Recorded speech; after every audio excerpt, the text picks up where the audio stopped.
जालना जिल्ह्यातील जळगाव जामोद तालुक्यातील आसलगाव येथे पाणीपुरवठ्याच्या समस्येवरून ग्रामस्थ आक्रमक झाले आहेत।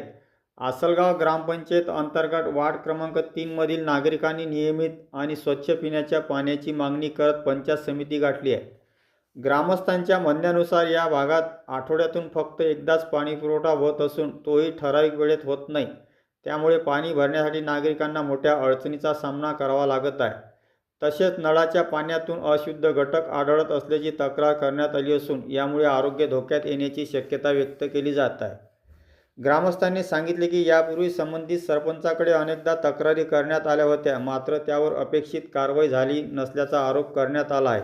या पार्श्वभूमीवर शेकडो महिला आणि पुरुषांनी पंचायत समिती कार्यालय गाठून गट विकास अधिकारी संदीप कुमार मोरे यांना लेखी निवेदन सादर केले आहे।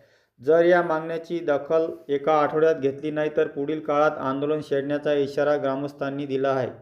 आता प्रश्न तुमच्यासाठी, तुमच्या ग्रामपंचायतीत अशीच पाणी समस्या आहे का? तुमचा अनुभव आणि मत आम्हाला कॉमेंटमध्ये नक्की सांगा। व्हिडिओ आवडला असेल तर लाईक करा आणि अशा स्थानिक बातम्यांसाठी चॅनलला सबस्क्राईब करायला विसरू नका। तुमच्या गावात अशी समस्या आहे का? कॉमेंट नक्की करा। नळ सांगतात तर 5व्या दिवशी सांगतात, 6व्या दिवशी नळ देतात। तुमच्या नेमक्या समस्या काय आहेत? नेमक्या समस्या म्हणजे आमचे 8 दिवसातून नळ येतात असे सांगत ना, घंटी देऊन की 5व्या दिवशी नळ सोडून 8 दिवसात नळ सोडतात। ते पाणी सोडत नाही, पाणी चांगलं नाही, फक येतात त्याच्यामध्ये घाण्याची पाण्याची सगळी घेत नाही समजा।